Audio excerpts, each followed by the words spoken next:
Murat.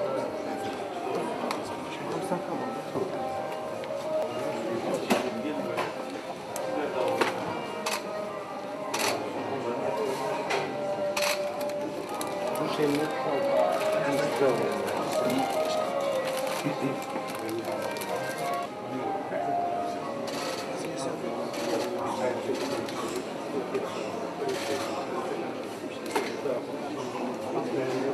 Çikolataları da şekerli değil mi? Şekerli mi?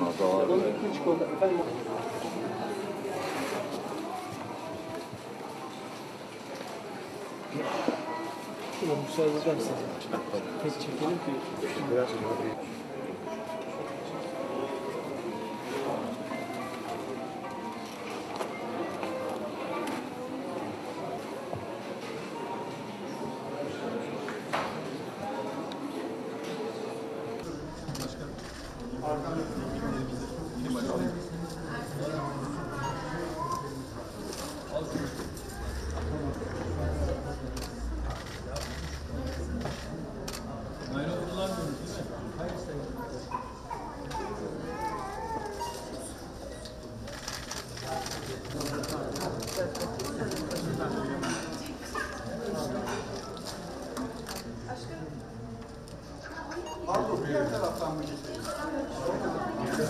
Sayın Cumhurbaşkanım, babam sizi çok seviyor. Adil ismi, bir selam gönderir misiniz? Aleykümselam, çok selam söyle.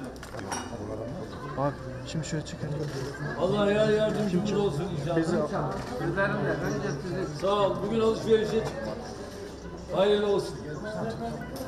Sağ ol.